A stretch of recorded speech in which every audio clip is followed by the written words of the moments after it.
and welcome to this week's Convex Conversation with me, broadcaster Helen Fospero. For decades, kidnapping has been and continues to be a global problem.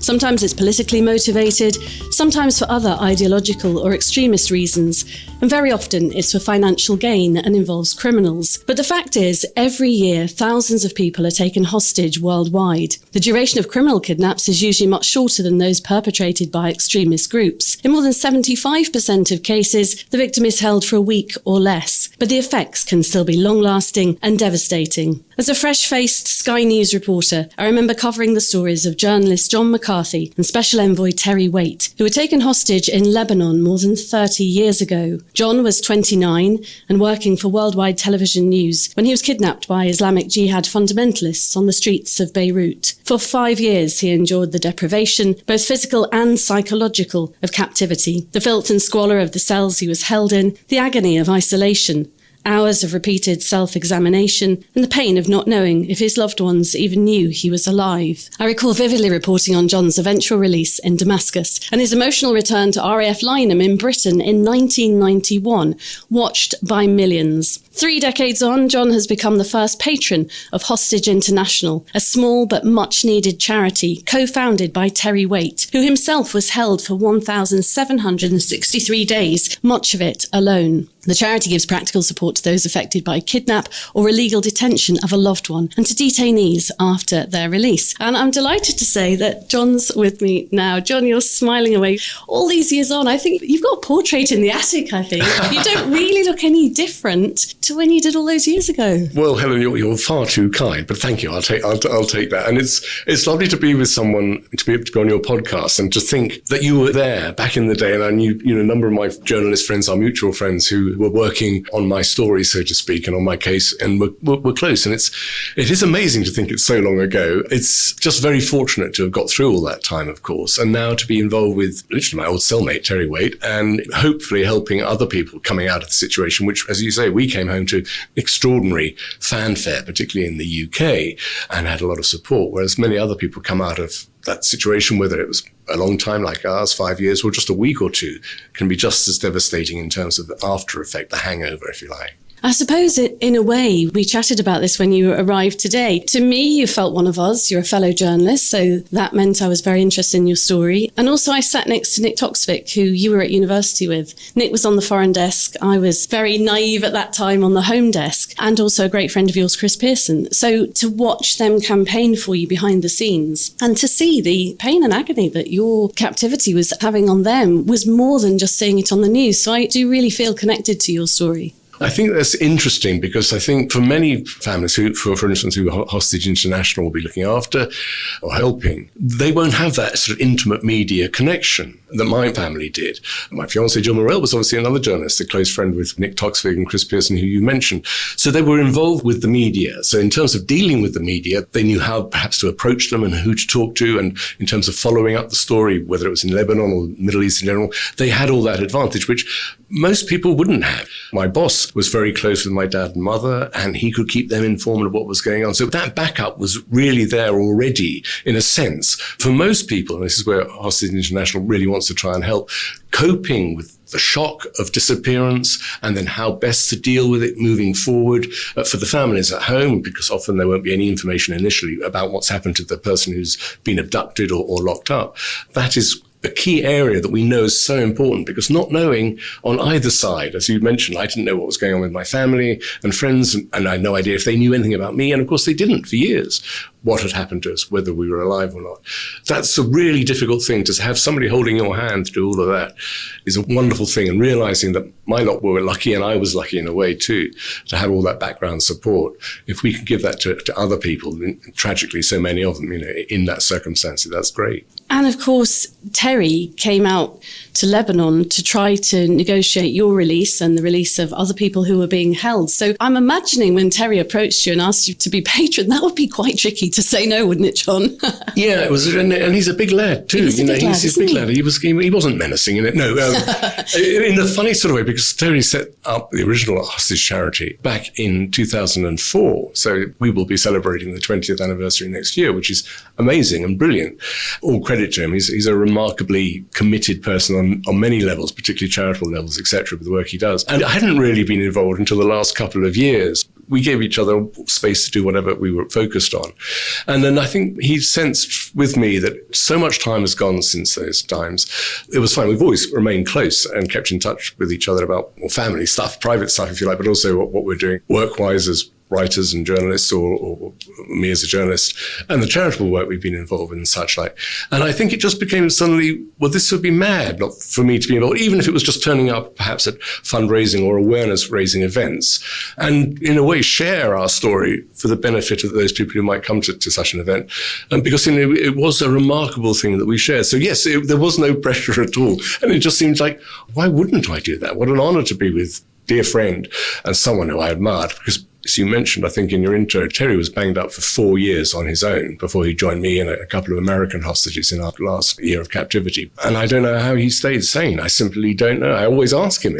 I get bored asking. And he just did. And he's a remarkable character. So it's great to be involved with him now and using our experience, obviously, to help the organization, but also to help its profile. Well, of course, you see it from both sides because you're in an unusual, thankfully, position of going through what you went out there, but also you now see it from friends and family side because when you came home, I think obviously you realised through your then girlfriend Jill Morrell all the efforts that had been going on to keep your story alive, to keep you in the news, to help you be released. So for Hostage International, it just makes such a lot of sense. Sometimes I think you can be almost too close to the story, and perhaps Terry didn't think about it earlier because you're great friends. But yes, it makes so much sense. Tell us a bit, John, about what Hostage International does. Well, basically, it's there to look after or help the family and friends of people who are either abducted, kidnapped for ransom, wherever it might be in the world, or abducted perhaps by militant terrorist organizations, or more recently put into arbitrary detention.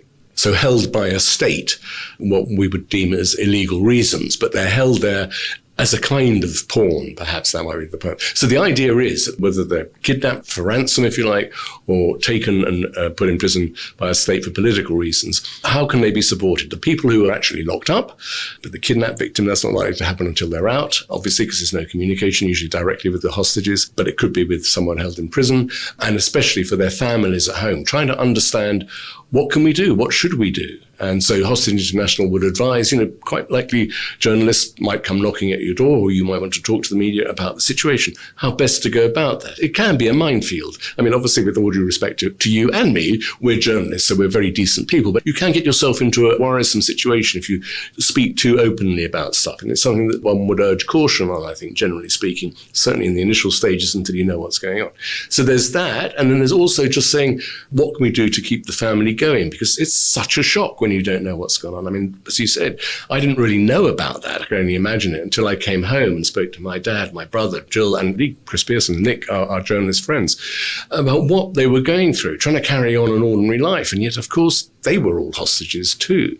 So helping them manage that and work out who they can talk to, how they deal with government, how they deal with perhaps insurance companies, whatever it is that they need to do, all that sort of stuff we can generally advise them on.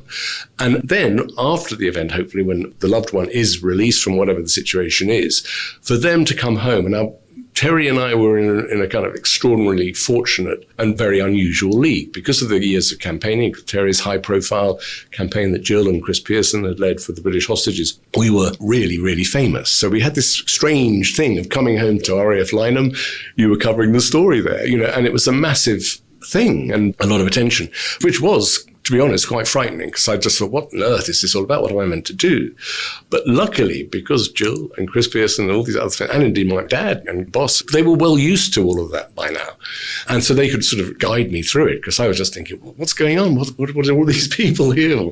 It was tricky. So I needed help. And I think it's great that Hostage International can offer other people who won't have the same extraordinary background and backstory and support that I had, and Terry had too with his work, I think, to get through that initial shock of coming home and suddenly being back in the real world and often in the limelight. It's good to have the support. Well, hopefully we can offer people on that and how to manage it. And if they want to tell their story, find a comfortable way of doing that, whether it's the hostage or the prisoner, or indeed their families who want to try and do that, and how to manage those things and how the relationships between people might have shifted and changed. Within a family it can happen, or between a group of friends.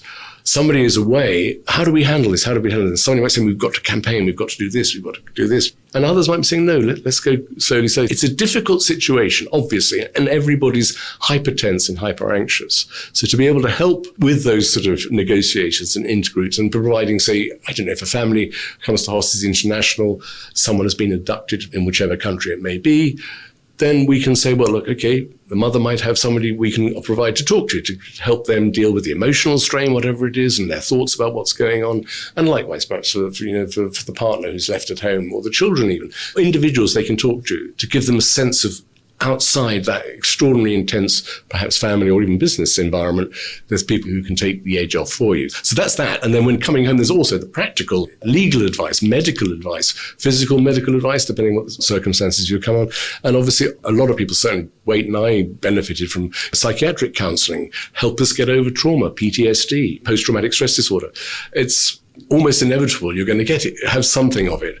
And that might apply just as much to those who've been at home, theoretically not hostages or not in prison, but in reality, emotionally, very much so. So that to provide that sort of support ongoing and to keep it going for as long as people might need is clearly what we want to do. I think when Terry and I came home, fairly soon we thought we were back to normal. And I think, bizarrely, apart from all the being famous and all the publicity we realized when we got out, having been held for so long, strangely, Terry in solitary and then sharing the last couple of years with me and a couple of other guys, it was almost one I got used and managed and found oneself in that environment and dealt with it. And we were fortunate that we did that. And that was particularly because of Terry and the Americans and Brian Keenan, an Irishman I was banged up with. We had an extraordinarily strong community, a little group of people who were all chained up together that we could survive that. Whereas some people who were held in the same circumstances, but only for a small time of a year, came out and they were still in the initial trauma of kidnap, which is just your head's gone, you don't know who you are, you've lost all sense of your purpose, you haven't rebuilt yourself within the experience, if you like, within that captivity. And I think a lot of those people suffered a great deal coming out, and they went home and they might have started writing about it, but they've never really got over that. So a lot of people who are relatively short-term trauma, and somebody, it's all over now, what's the problem? Somebody either paid you a ransom or the government did a deal, whatever it might be. It's not that. It's the way your life has been totally turned upside down for no reason that you've been involved with. So that being cared for and looked after the event is crucial. Terry and I probably felt we were all right, but I realized over the years that there were times when I thought, I feel a bit wobbly. I think there's a case that Hostage International had recently, which was from 30 years ago. Somebody who had been kidnapped or whatever, and long before Hostage International was, actually, it might have been while Terry was still locked up himself, I don't know.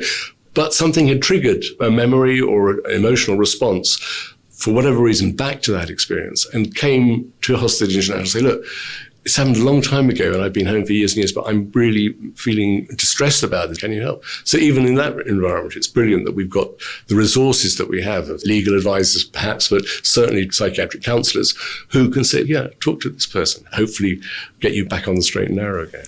I remember those shots of you blinking in the daylight in Damascus and then coming back to RAF Lyneham to what felt like some kind of hero's welcome. I think the whole nation was behind you. We were all so thrilled that there you were back on British soil, having followed your story so closely. But how was that for you, leaving as a young 29-year-old, presumably unknown reporter, going about your business for WTN and coming back, suddenly realising that everybody on the street knew who you were? Yeah. It was an extraordinary time. I got out to Lebanon in 86 for a month to cover, because WTN was a TV news agency, so we had offices all over the world, and obviously Beirut was very important. The Civil War had been running for 10 years, actually, at that point when I went out there. So I was to run our camera crews, basically. I wasn't a reporter as such, I was a producer, really, for a month while the regular guy was on holiday. And then people started being disappeared, including Brian Keenan, the Irishman, who I ended up spending 4 years with.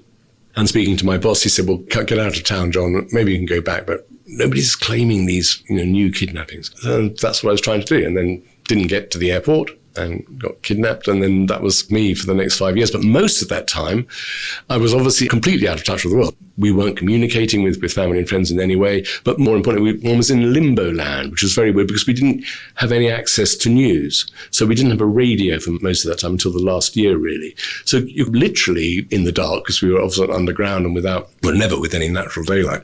So it was very strange to then emerge, although luckily in the last year when I was with Terry, we had a radio. So we caught up a lot with the world affairs that had shifted massively, particularly while we were being held hostage.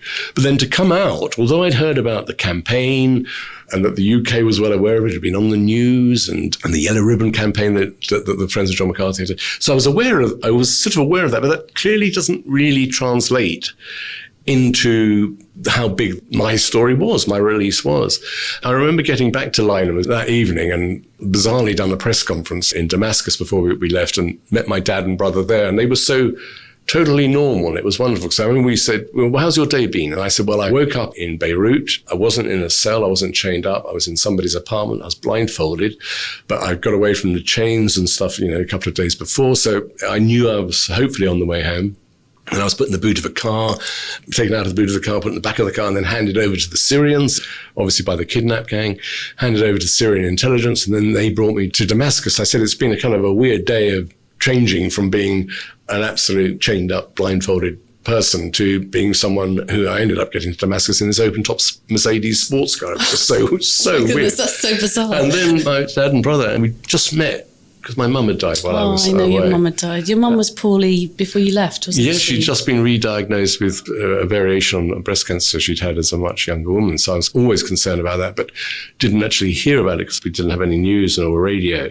Didn't hear about it until a year after she died. So you heard that on the radio when you were still being Well, yeah, held. because I was, let's see, Keenan was released in August 1990, I think. At that point, I was reunited with two Americans, Terry Anderson and Tom Sutherland, who were the longest held of all the Westerners in Beirut. And it turned out that whilst Brian and I hadn't had a radio, they'd had one for a year or so for some reason. And I remember asking them, have you heard any news of my family? And for a while, one of them, Tom, just couldn't speak, just looked at me blankly. And I thought, oh, God. And then Anderson was really sweet. So he sort of threw himself across the cell to the end of, as far as his chain would let him from his side of the room. And sort of reached out and said, well, John, I can't remember exactly when, but about a year ago, we heard that your mum had died, I think perhaps emotionally it would have been impossible to try and sort of take that on board and grieve in those circumstances, obviously desperate enough in a way. And also I sort of comforted myself a bit because I thought, how can I say goodbye to my mum when it's felt like she's been absolutely with me all these years? You keep going in those circumstances, obviously hoping for the future, hoping that in that case that my mum would have been okay or the treatment would have kept her alive. But also you remember everything from it's extraordinary how, in all those years with nothing to do mostly, your brain goes back into it. And so your dreams particularly throw up things and you suddenly remember stuff from quite early childhood. And my mum was a very funny person. So I remember lots of things and those things would keep spinning and they were kind of your background resource to keep you going, as well as Waite or Keenan or whatever it might be in the foreground, providing you with company and support. And I thought, well, actually she's been doing that for a year in spirit, if you like, even though she's actually been dead. I didn't know, but she's just been as vital a support mechanism for me. So I thought I'm going to cling on to that and perhaps I'll do my grieving for my mum when I've got more space and time and hopefully we'll be safe home again. And that's how it worked. But anyway, sorry, back on day of release, met up with my dad and brother in Damascus, and I've been able to let them know through the ambassador that I knew about my mum, so they hadn't got to break that news to me, which must have been something they were really concerned about. They had no idea how I was going to be, obviously, coming out. And I remember we just met in the ambassador's residence garden in Damascus, and very English, big hug, one massive sob, and then, how's your day been? And so I was relating again from chains, in the boot of a car to a Mercedes open-top sports car to get to Damascus. And they were, well, we started off going out to Bryce Norton in a taxi cab or something, and then we got a military plane to Cyprus, and then we flew on. It was a huge relief to find that they were so completely normal, just as I remembered them. I'd had this weird thing that over the years we'd have drifted apart, we wouldn't look the same, but it was just there. And then getting back to Lyneham and seeing Jill and Chris Pearson, I saw Nick the next day, I think, Nick Toxley. It was wonderful. And again, that sort of, how's your day been? I said, well, do you know what? I had to do a press conference in Damascus. I said, what? And they said, oh, yeah, we did a couple this morning. And the way Chris and Jill said it was so casual. And I remember looking at her thinking, you're used to this, aren't you? And she said, they're used to being at Downing Street and all over the place. Exactly. I think. Oh, wow. So all that was, for me, very fortunate to come home, because it was so strange on one level, but to have people who absolutely knew what was going on. And that was not just Jill and Chris, who were sort of professional journalists, as well as obviously privately leading the campaign, if you like, but my dad as well. It was very strange, but understandable. I was very fortunate in that regard. And then gradually moving on, and Jill and I writing a book together about her campaign, My Captivity, was also a very important part of moving on. But it only worked because we had the support of our colleagues, our families, and indeed a literary agent and all that sort of thing, to make sure it was managed as we wanted to do it. So we weren't forced to go and tell the story. And understandably, there was a huge lot of press interest because it was a big story, as you remember. Tabloid papers perhaps wanted to get this beautiful young woman and this young man comes out of captivity and all this hero stuff, which we looked at each other and thought, what? I've just sat on my bum for 5 years. I've not really been doing anything much of a heroic nature. So the fact that we could manage that and felt confident with the people helping us, whilst it was still quite a big churning operation to tell our story to each other in the book, if you like, and then obviously to the wider world. Another thing that we feel at Hostage International, based on experience and information we've gained from others, but particularly from Terry and myself, that's got to be managed to suit the person who's been abducted or held in whatever way, and the family too, so everybody can feel comfortable that nobody's being let down or not exactly abused, but, taken advantage of or misrepresented. One thing that struck me, John, is that when you were being held, it wasn't like anybody put a time limit on it and you thought, I'll be here for 5 years. You had no idea at any stage of that when it would end. We now know you were held for more than 5 years, but as each year went by, how did you keep yourself mentally strong? How did you develop resilience to be able to cope with the conditions that you're being held in, which I'll also ask you about as well, and to not lose hope that one day you would see daylight again and you would be reunited with your family? It's a good question, and I'm not sure. If I'd been told this is going to be 5.25 years in these sorts of conditions, which were always pretty grim, I don't know if I'd have been able to cope with that, whether I could have kept the positivity going, because at times it was very difficult. But then on the other hand, not knowing, for me particularly, and it drove the others mad, particularly Brian Keenan mad, that I'd be saying, I think we're going to be going home in 3 months' time. And 3-month blocks get locked into 5.25 years. So I was often, making these mad claims that I'd worked out in my head through some mad plan as to why this would be the release date or whatever it was. And Brian got very agitated and very rude about it on occasion. But from my point of view, I had to have a target. So even if I knew, obviously, in the back of my mind that this is just an insane, arbitrary decision of my brain to say 3 months' time, that was something that I felt I could look to and manage. Whereas Brian, and I remember Terry Anderson, one of the Americans, saying, I'll give it to Christmas. That was in April or May. I wasn't really able to cope like that. I couldn't do that. I thought, no. I mean, I knew I would probably be there for Christmas and possibly longer. But I always had to set myself a shorter target and work through that. And the other thing was planning, making plans. Now, initially, when I was first kidnapped, I was in solitary confinement for 2 or 3 months, I think, which I found absolutely desperate. And I happened to be in the same sort of underground prison area that Brian was, as it turned out. Once we left that, we were, fortunately for me, and I hope for him, together for the next 4 years. But I remember then I was particularly focused on thinking, right, well, they're bound to let me go in shortly. It must have been a mistake. I'm a very unknown journalist. I'm junior. I don't work for a massive news organization like the BBC or whatever. And I'm not a businessman or a diplomat. So it must have been a mistake. Kidding myself. But so I was focused then on Jill and I were planning to get married and where we were going to go on holiday, and we were hoping to get a flat together in London to live in, all that sort of stuff. So I was living that kind of planning life, thinking, okay, whatever. And then gradually it gets harder and harder to keep that going. And I think it was really so lucky that after those first 2 or 3 months, I was with Brian because we kept each other going. And the way we did that, we found each other fascinating. I mean, if we'd met outside the confines of an Islamic jihad cell, we might not have got on at all or even wanted to say, because, there I was. Is posh, middle class, middle England who'd been to private school. And Brian is from East Belfast, very working class background. He was there in Beirut to teach literature at one of the universities, and he's an extremely clever, bright man, but his background was very different. And I think initially we just thought, I don't know who this bloke is at all. In fact, I couldn't really understand his Belfast accent initially. But that thing, and him being very working class, I think, and me for something, despite those backgrounds, I think we realized that the differences between us were a huge resource, because we had all these stories to tell. So it wasn't, oh, well, I went to this school, or I went to this school, similar background, a totally different world and experience of life. So that was great. And also for all those differences of experience and background, shared a great deal of similarity in our outlook on the world, and indeed our political outlook largely. So that was great. And then we also planned things to do together. So I shifted, if you like, my allegiances from what I was going to do with Jill when I got out, because I didn't know, this is say 3 years on, I didn't know if Jill would still be waiting for me, all that sort of stuff. And I had to slightly protect oneself from that, because we had no idea what could happen. Did they know we were alive? I don't know. We were planning, trips and mad things that we would do, Brian and I would do when we get out, as well as forever talking about our pasts, talking about future, talking about ideas. And that's sort of how we kept going. But there were times when neither of us, and this was the same with when I was with Waite and the two Americans, your energy level crashed and you couldn't keep it going. And then one watched out for the other guy in the room, or if there were a few of you, we still looked out for the one who was not right. They supported me in this way, and I hope I did for them. And you'd leave each other with a couple of days.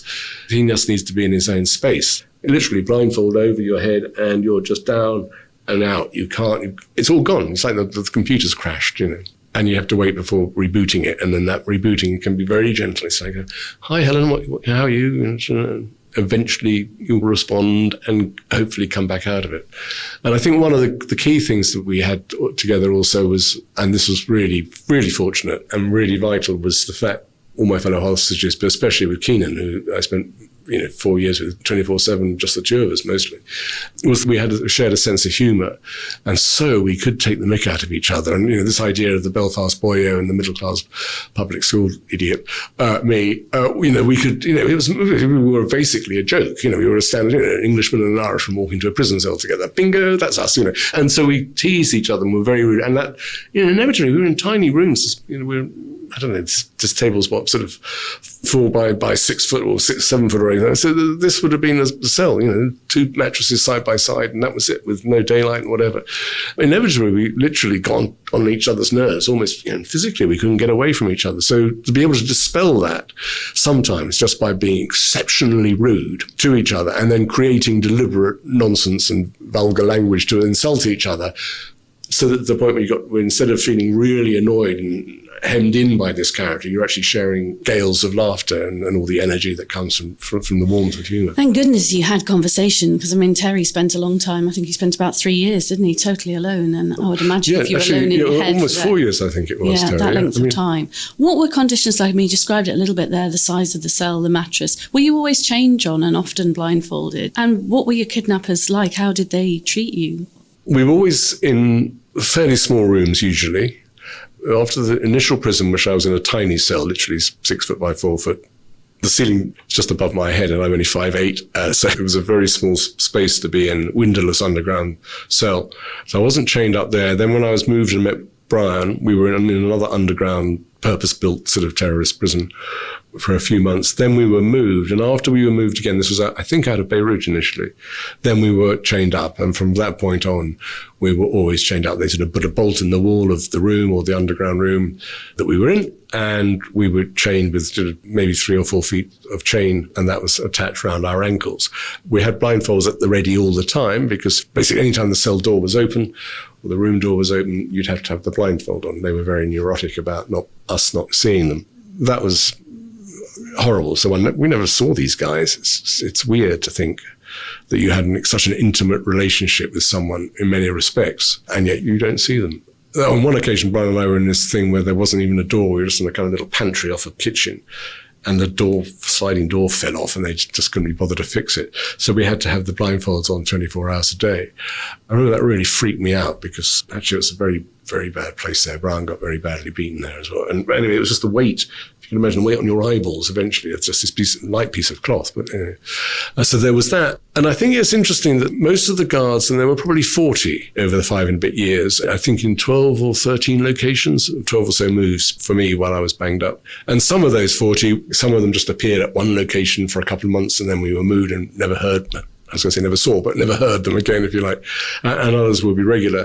For most of them, didn't abuse us. I mean, obviously the situation was abusive. They were still chaining us up, but there was no malice within that as far as one could judge. They didn't knock you about or abuse you verbally even, and would listen if you were asking for more food or for information or for books. Well, apart from Terry, we all smoked at some point, for more cigarettes or whatever it might be. And most of them, you felt at least nothing bad is going to happen here. But there were one or two who you heard their voice and you thought, oh God, there could be some, say, malarkey, as Brown might call it, and where things could get abusive. So you were very wary of those people, but also conscious that with the others, hopefully, despite the endless tedium of it and what they were doing to you, there wouldn't be anything particularly unpleasant beyond just the continuing experience. I think I read in an article you wrote, possibly for The Guardian, where you said you tried to think of your kidnappers as human beings. And I think that's a very generous thought to have and probably helped you cope. I think it did, because they weren't monsters. Brian and I talked about it a lot. He'd had sort of, if you like, some experience just from being a teenager during the Troubles in Northern Ireland, and knew how communities worked and how sectarian conflict affected people and affected families, societies and individuals. So that was kind of quite interesting to reflect his reflections on that within us being caught up in a civil war 1,000 miles away. But we did reflect that the guards holding us, the day-to-day guards, not the people who are running the Islamic Jihad or Hezbollah above it, the day-to-day guards were probably, when we were first taken, 18, 19, 20, 21 years old. And the fact that most of them didn't do anything beyond, follow their orders, chain us up, provide us with food, occasionally, the extra cigarette or whatever, or a reassuring word, or just somebody sharing something, like, I'm sorry that we're doing this, we believe it's right. Just simple like that. And I think we thought, this is quite interesting because these guys, as I said, 18, 19, 20 when we started, 10 years of their life to that point had been dominated by the civil war in their country, which was right out and out, full-on military violence, blowing Beirut apart, all the cities of Lebanon apart, all the communities apart. So to live through the chaos and carnage of that and the terror of that from, say, when they were about maybe 10 years old themselves. So all those formative years from being a 10-year-old up to being a 20-year-old are within utter conflict. Not to have turned into a monster and not to think of somebody who might be a Westerner who's somehow stirring the pot of the local violence, and just to be calm and ordinary with us in this extraordinary situation. I think we did see them as human beings and recognize that their humanity was real. What they were doing was wrong. Sometimes they'd admit that, which was reassuring. And they were caught up in this, and possibly not by choice because they were within a group and they had to do their thing. That was kind of helpful to recognize that by and large, rather than, write them off as just being the enemy monster, 2 decades after you were freed, in a little windowless radio studio in New York, you got to meet, didn't you, a very charismatic man from the UN behind your release. What was that like? That was extraordinary. This was Gian Domenico Pico, Italian guy who was a diplomat, worked for the UN, as you say, and he was Under Secretary General of the United Nations. So he was working for the then Secretary General, Perez de Cuellar, a remarkable man. He got involved with the hostage crisis. So he brokered the ceasefire between Iran and Iraq and their their endless war across the borders with all the gas attacks and sending little boys off to heaven to fight the war on from either side.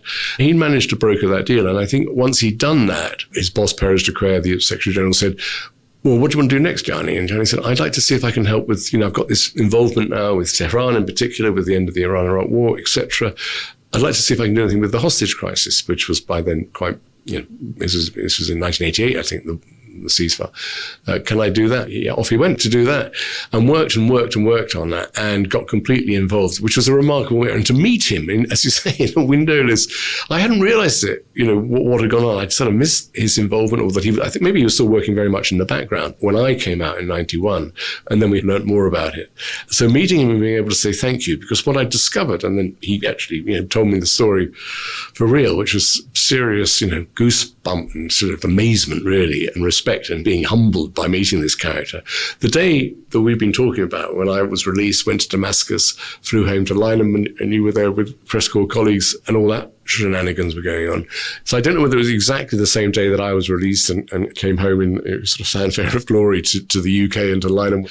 But Johnny went out onto the streets of West Beirut, which was predominantly the Muslim area, and literally walked off into the darkness to allow himself to be kidnapped, effectively, to meet the leaders of Islamic Jihad, the group that had just been holding me and was still holding Terry Waite, and the Americans, and quite a few other Westerners. And he got to that point by having negotiated and been doing shuttle diplomacy, if you like, between Tehran, with the people, main backers, if you like, of Islamic Jihad, Hezbollah. He'd been talking with the British governments, of course, the French government who had been involved, the Germans who got hostages there, the Americans who'd got hostages there, the Israelis who were very much involved, obviously the neighbors to the southern edge of Lebanon, and they were holding lots of Lebanese prisoners, the Hezbollah people had got maybe Israeli military personnel dead or alive. So he'd been going around trying to work out what everybody would agree to. And each time he went to the next place, the other people who just agreed to something then changed their minds. So he said it was a nightmare. Anyway, he now got to the point where I'd been released, and one American, I think, who I didn't know, I'd been released as like the first stage in what he was hoping was going to be a kind of gradual but steady and fairly rapid unraveling or release of the rest of the hostages, etc. But inevitably it was going to be trickier than that. And they said, well, we want to see you. We want to meet you to check up on whether we can really trust you. And so he had to put himself out in the streets in the dark and got kidnapped, blindfolded, put in the boot of a car and taken off. And you just thought, God, when he told me that, you were risking everything to keep this thing going. And I just come out of that and thought, well, nobody in their right minds could possibly put themselves into that circumstance. Although, of course, Terry had. They'd taken him when he was there to try and negotiate. So Pico got to meet these guys, and he said it was extraordinary and it's fascinating. He said, I was taken to a room, and I think they were wearing kind of balaclava masks, so they were hidden. So he wasn't blindfolded, which is, unusual and interesting in those circumstances. They looked at him and they were talking, and one of them, possibly Imad Bunkir, who was the military leader of Hezbollah, subsequently a few years ago assassinated, I think, by the Israelis, but one of the leaders of Islamic Jihad. And he apparently said, so, Mr. Pico, are you impartial? Which, of course, the UN is meant to be, absolutely impartial. Yes, we respect everybody's points of view. And Pico said he was just thinking, right, what do I do here? Is that a trick question? Yeah, maybe? and he said, I thought, I've just got to be honest with these people. I just don't know where to go. If I start, he said, no, I'm not impartial. And apparently this guy looked at me and he was thinking, that boof, a pistol comes out and they shoot me. He said, no, I'm very glad you said that, Mr. Pico, because if you said you were impartial, we knew we can't deal with you because it would be ridiculous to be impartial. We know what we're doing is wrong. So if you were to say you didn't think it was, and he said that was a really interesting thing, because he then realized that whilst what they were doing was terrible, they were doing it for a cause that they felt justified this extraordinary use of innocent human beings as hostage pawns. How extraordinary that you met him. And also, the other character that you met also in New York was Harvey Schlossberg, the director of psychological services for the New York Police Department. And he shared his theory with you, didn't he, about creating a relationship with hostage takers, which I imagine Gianni was trying to do in that very scary situation. He was very interesting on that, as indeed with Schlossberg and other people I met. How do you work forward? He was saying you see yourself as someone who can reach out and share humanity, but with not accepting what they're doing, just saying this is the reality, and is there a way that we can look to solve it? I mean, I have to say at this point that is not something that we do at Hostage International. We don't get involved with negotiations or for ransom or for some political deal between a state and a state, because we're just there to support the families and the direct prisoner themselves. It was really interesting how that works, but it is about building that relationship. And I think that's about how you survive if you're approaching someone who is apparently a hostage taker or whatever it may be. But likewise, when you're banged up inside that situation that we did it, you'd try and build a relationship with somebody. They couldn't see us, we couldn't see them because our faces were largely covered. If I can communicate with like yourselves, with Helen, even though we can't see each other, it's less likely that she'll do something violent to me, or in this case, these guys or something, because it'll be, oh, no, wait a minute, I know this person. This is a human being. He's not just a faceless, creature. How are you now, John, 30 odd years ago? Do you think back to it very often? I know you have a lovely daughter. I'm presuming you've had conversations with your daughter about why you made the news all those years ago. But how are you? I'm in a terrible state, Helen. Are you? This is a whole new podcast. It's funny because it is so long ago, over many years, apart from writing that first book with Jill Morrell about her campaign, My Captive Experience. I made a lot of programs, radio or TV, that would be related to that hostage experience in some way or another. I still give talks about those years as a hostage. It's never exactly gone away at all, but most of the time I think it hasn't impinged, interestingly. I've never had any really violent flashbacks as far as I can tell. Sometimes I do get hostagey kind of dreams, but normally nothing that's really too alarming or frightening, and probably related to ordinary day-to-day stresses, the mortgage or whatever. So that's good. And yeah, I've talked to my teenager, nearly 18 now, about that experience. And I think it's interesting because I can't believe this is my daddy this happened to. This is weird because you're just here and this is normal. So in a way, that's quite good because you think, yeah, it was something that happened. It was an extraordinary experience, but it was a very long time ago. And I've done all these other things since then. And actually, the most important thing was having you as a child. Yeah, and that's lovely. So it moves on. But then funnily enough, it makes strange introductions, just sort of subject come through. It was just doing some talks on a cruise ship recently. And my 18-year-old came with me. It started in Cape Town and we went to Robben Island, where Mandela and many of the ANC prisoners were held during the apartheid regime. And we went around the island and were shown around the prison where most of the political prisoners were held. And were shown around by one of the former ANC prisoners themselves. So it's like it's first-hand experience. And it was obviously a devastating and terrible place to be held as a political prisoner. Very harsh regime, et cetera, trying to basically destroy the political will of the black African people, keep them oppressed by the apartheid regime. Anyway, so we were going around, and at one point somebody asked this guide, a former prisoner, when were you released? And he said, I was the last batch, released in spring of 1991. And then somebody else said, oh, and how long were you a prisoner? And he said, well, I was sentenced to 30 years. I don't know what it was for, but, whatever activity was deemed 30 years. But it was 5.5 years because they then came home. And suddenly realized, God, that's just exactly, bizarrely, when I was banged up in Lebanon. Came out in 91, summer of 91, and been held for 5 weeks. Anyway, so we swapped sort of notes and email addresses. So I hope maybe do a podcast with him or something already. But it was fascinating because we'd switched, it's interesting the question you asked about humanizing people and the relationship with the guards. Because when I asked him, we had a brief time, obviously on a tour with lots of other tourists. He had his job to do. But we spent a few moments together and he said, yeah, there were 1 or 2 guards that one could deal with and were more sympathetic and you felt safe with them. That was really good to know that. There was looking after each other for education. I said one of the most important things for me and my fellow hostages in Beirut was the fact that we managed to keep laughing, had a sense of humor. And this guy burst out. I said, nobody's ever asked me that before. And you think, of course, going around Robben Island, and we were actually standing outside the cell that Nelson Mandela was held in.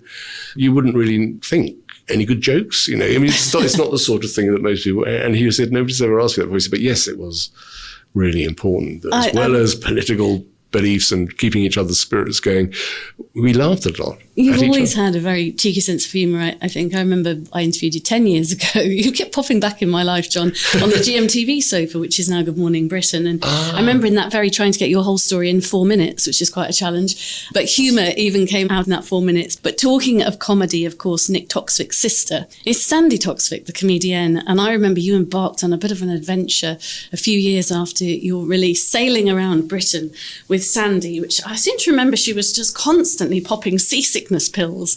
But I think that also just showed how you tried to see life and how humour is so important to you. Was that a great trip to do in those early years of sort of still trying to presumably re-enter normal life? Oh, it was an amazing thing. It was like, on one level, it was, not as a television program, but to go sailing, let alone sailing around Britain, was a captive fantasy. I think I'd always sort of in the back of my mind thought it'd be nice to learn or be on the water or become a sailor.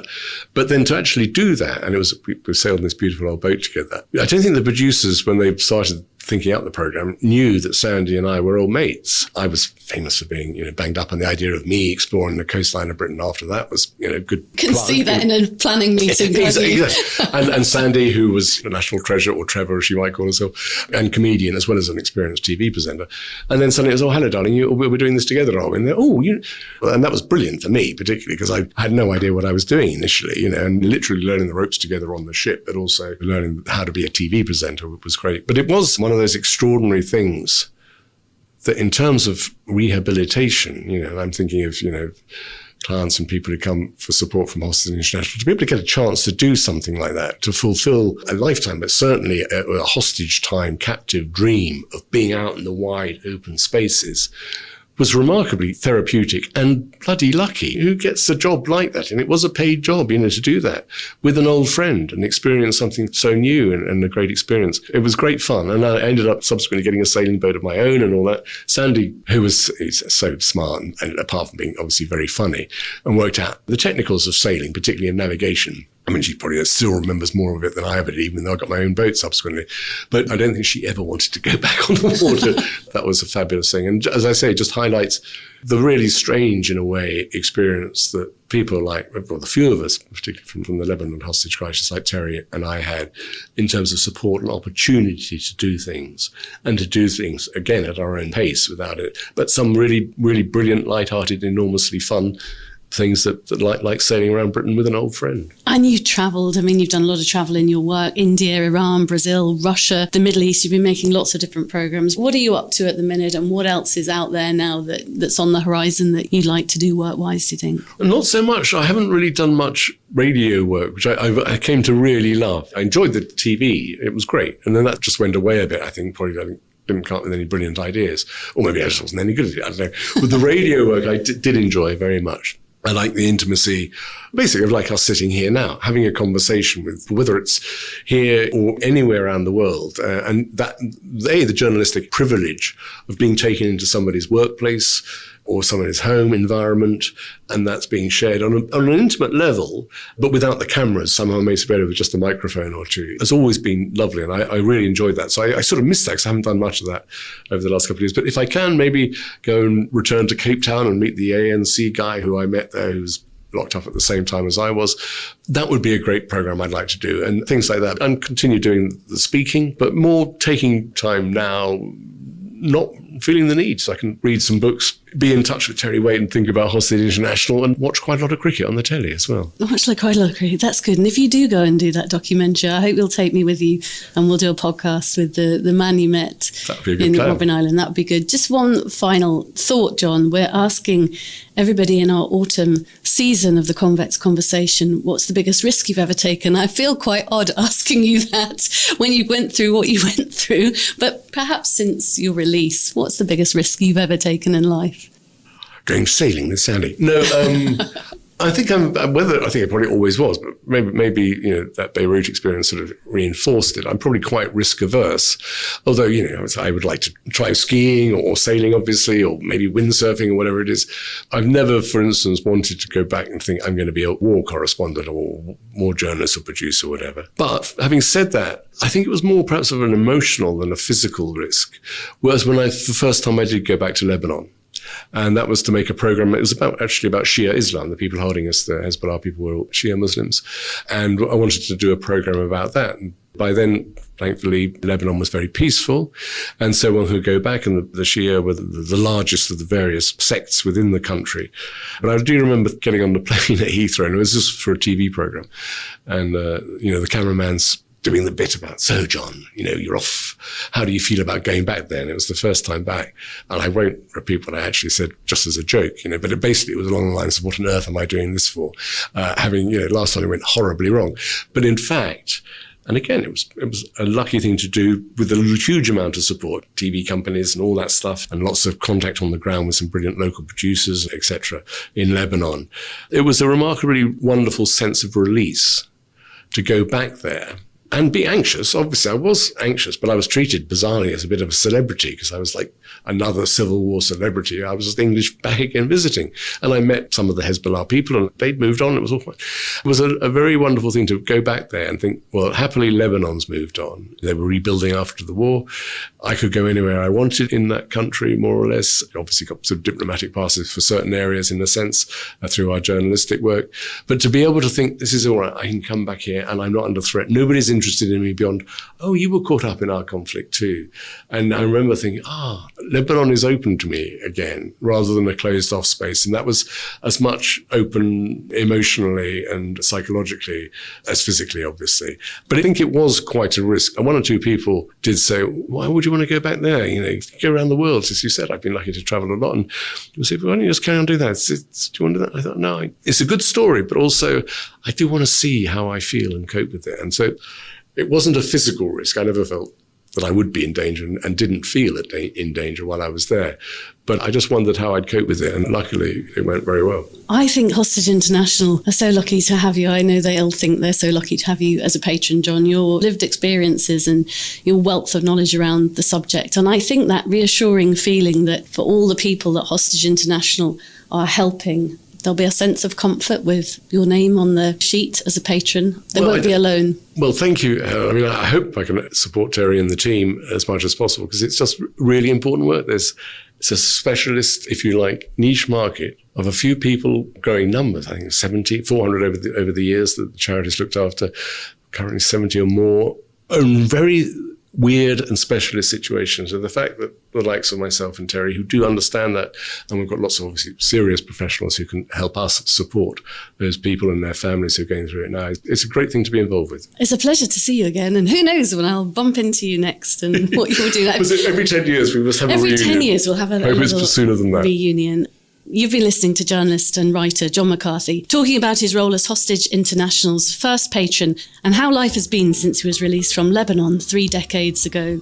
Don't forget to download and subscribe to our series at convex.podbean.com or search The Convex Conversation. We're on Spotify, Stitcher, Apple and Google Podcasts, or wherever you listen to yours. Join me next week when I'll be catching up with Teresa Patricios from Convex and Cam Parker from Swiss Re to hear about their record-breaking row across the Pacific, raising funds for Mind. I'll see you then.